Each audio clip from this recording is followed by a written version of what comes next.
of the Leather Science Institute. Mr. Speaker, having highlighted expenditures under the Economic Stimulus Program and the Big Four agenda initiatives, I now turn to other proposed areas of expenditure in this budget that will support our path to sustainable and resilient economic recovery. Mr. Speaker, the government continues expanding critical infrastructure in roads, rails, air, and seaports to create an enabling environment for economic recovery and employment creation. Towards this, I have proposed an allocation of shilling 212.5 billion to support construction of roads and bridges, as well as their rehabilitation and maintenance. Mr. Speaker, the standard gauge railway has presented a modern and efficient transport system that is safe, comfortable, and affordable for passengers and freights. To expand railway transport to the rest of the country, I have proposed shilling 18.5 billion for development of the standard gauge railway, shilling 1.1 billion for railways metro lines, shilling 439 million for rehabilitation of locomotives, and shilling 264 million for development of ERP system for SGR. Mr. Speaker, to support production of reliable and affordable energy, I propose a total of 91.5 billion, excluding the provision set aside under the Big Four agenda initiatives. Out of this, shilling 62.9 billion will cater for transmission and distribution of power, shilling 18.5 billion for development of geothermal energy, shilling 9.3 billion for electrification of public facilities, and shilling 2 billion for development of nuclear energy, as well as exploration and mining of coal. Mr. Speaker, the security of our nation remains paramount and must be maintained to safeguard the considerable development gains. For this reason, I have proposed an allocation of shilling 317.8 billion to support operations of the National Police Service, Defense, and the National Intelligence Services. Mr. Speaker, the proposed allocations include shilling 128.4 billion for defense, shilling 46.4 billion for the National Intelligence Service, and shilling 122.2 billion for police and prison service, shilling 10.7 billion for leasing of police motor vehicles, and shilling 1 billion for police modernization program, shilling 1 billion for the National Communication and Surveillance System, and shilling 335 million for the equipment of the National Forensic Laboratory. Mr. Speaker, other proposed allocations include shilling 4.8 billion for medical insurance for the National Police Service and prison, shilling 2.3 billion for the group personal insurance for the National Police Service and prisons, as well as shilling 1 billion for the National Integrated Identity Management System. Mr. Speaker, we are committed to provide access to quality education for our children and youth. This will indeed facilitate realization of their full potential and enable them effectively contribute to the development of the country. The allocation and efficiency in spending on education has been increased to improve outcomes. As a result, access to education at all levels has improved remarkably, as evidenced by the increased enrollment in the basic and tertiary institutions. To further improve education outcomes, I propose a total of shilling 544.4 billion to support programs in the education sector.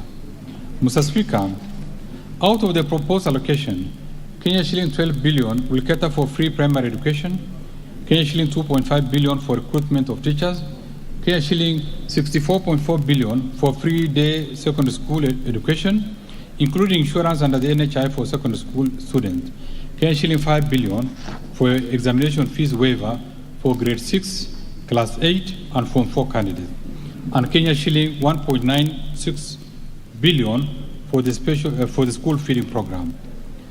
In addition, Mr. Speaker, I have proposed an allocation of shilling 1.2 billion for training of teachers on competency-based curriculum, and shilling 310 million for the digital literacy program and ICT integration in our secondary schools. Mr. Speaker, to support transition from primary education to junior secondary school education under the competency-based curriculum, shilling 4 billion has been set aside for the construction of classrooms to support school infrastructure development and ensure safe learning in our schools. I have proposed allocation of 2.8 billion for for primary and secondary schools infrastructure, and Kenya shilling 1.8 billion for construction and equipping of technical training institutes and vocational training centers. Further, Kenya shilling 1.1 billion has been set aside to increase access and improve the quality of technical and vocational education and training programs under the East African Skill Transformation and Regional Integration Project. Mr. Speaker, other proposed allocation in the education sector includes Kenya shilling 294.7 billion to Teachers Service Commission, Kenya shilling 91.2 billion for university education, Kenya shilling 15.8 billion to the Higher Education Loans Board, Kenya shilling 6.8 billion for Kenya Secondary School Education Quality Improvement Project, and Kenya shilling 5.2 billion capitation for TVET students. Further, Kenya shilling 527 million has been set aside for technical vocational education, training, and entrepreneurship. Kenya shilling 971 million for promotion of youth employment and vocational training, and Kenya shilling 323 million for the National Research Fund. Mr. Speaker, unleashing the productive potential of people living in poverty involves the removal of constraints through economic inclusion programs. In this respect, the government continues to support vulnerable groups through the Social Safety Net program, famously referred to as Inua Jamii. To continue protecting this vulnerable segment, I have proposed an allocation of Kenya shilling 39.5 billion for social protection and affirmative actions in this budget. Mr. Speaker, out of this allocation, Kenya shilling 17.5 billion will cater for cash transfers to elderly persons, Kenya shilling 7.9 billion for orphans and vulnerable children, and Kenya shilling 1.2 billion for persons living with severe disabilities. Mr. Speaker, the proposed allocation also includes Kenya shilling 5.1 billion for the Kenya Hunger Safety Net program, Kenya shilling 500 million for the National Drought Emergency Fund, Kenya shilling 2.6 billion for the Kenya Development Response to Displacement Impact Project, and Kenya shilling 2.8 billion for the Kenya Social and Economic Inclusion Project. In addition, Kenya shilling 933.8 million will go to the Child Welfare Society of Kenya, and Kenya shilling 400 million for the Presidential Bursary for the Orphans, and Kenya shilling 459 million for the National Development Fund for persons living with disabilities. Mr. Speaker, we acknowledge and support the critical role that youth and women play in nation building. The need for full and equal participation of youth and women across all spheres of the economy needs to be accelerated and sustained.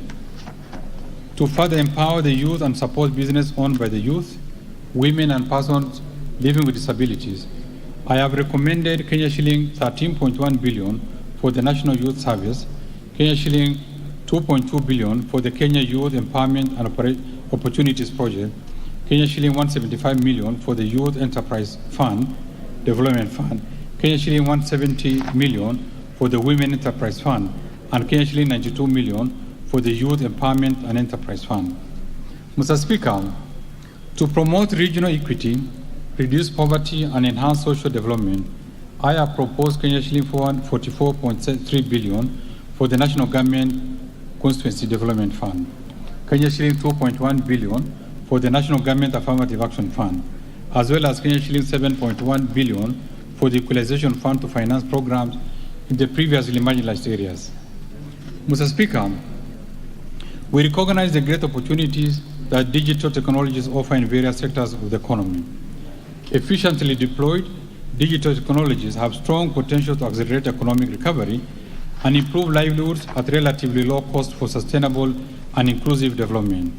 For this reason, we have proposed an allocation of Kenya shilling 15.6 billion to fund initiatives in the information, communication, and technology sector. Specifically, this allocation includes Kenya shilling 620 million for government shared services.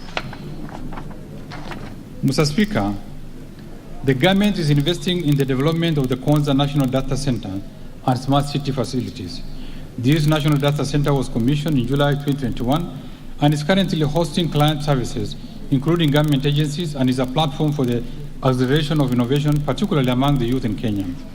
We encourage all MDAs to take advantage of this modern facility. Mr. Speaker, to fast-track the development of the Konza Technopolis City, I have proposed an allocation of Kenya shilling 5.2 billion for the horizontal infrastructure phase 1 and Kenya shilling 3.8 billion for Konza Data Center and smart city facilities.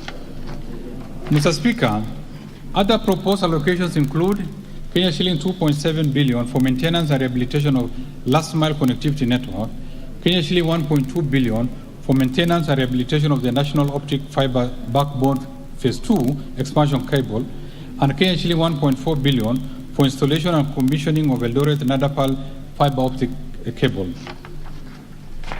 Mr. Speaker, to further support sports development and tourism recovery, I have proposed an allocation of Kenya shilling 15.8 billion for the Sports, Arts and Social Development Fund, Kenya shilling 3.2 billion for the Tourism Fund, Kenya shilling 1.8 billion for Tourism Promotion Fund, and Kenya shilling 125 million for refurbishment of the regional stadium. Mr. Speaker, environmental protection and access to adequate supply of clean water is fundamental for the achievement of the socio-economic development envisioned by the Kenya Vision 2030. To expand access to clean and adequate water for domestic and agricultural use, I have proposed an allocation of Kenya shilling 45.9 billion for water and sewerage infrastructure development, Kenya shilling 16 billion for water resource management, and Kenya shilling 9.8 billion for water storage and flood control. In addition, I have set aside Kenya shilling 8.5 billion for irrigation and land reclamation, and Kenya shilling 2.1 billion for water harvesting and storage for irrigation.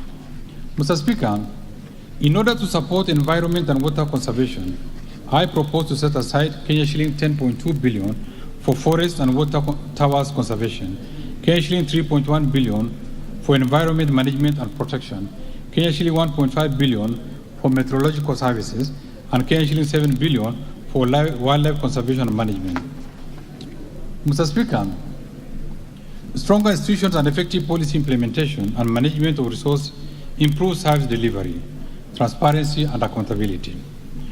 We shall continue to seek better public service delivery by building and sustaining strong, efficient, and accountable institutions in order to enhance good governance and scale up our fight against corruption. I propose an allocation of Kenya shilling 3.6 billion for the Ethics and Anti-Corruption Commission, Kenya shilling 3.4 billion for the Office of the Director of Public Prosecution, Kenya shilling 8.4 billion for the Criminal Investigation Department Services, and Kenya shilling 6.4 billion for the Office of the Auditor General.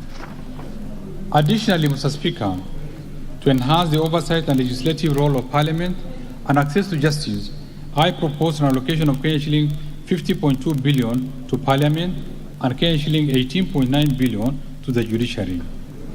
Mr. Speaker, in order to facilitate the 2022 general elections, we allocated Kenya shilling 22.9 billion in the current financial year 2021-2022, and I further propose an allocation of Kenya shilling 21.7 billion in the financial year 2022-2023 to the Independent Electoral and Boundaries Commission. Mr. Speaker, the county governments will receive approximately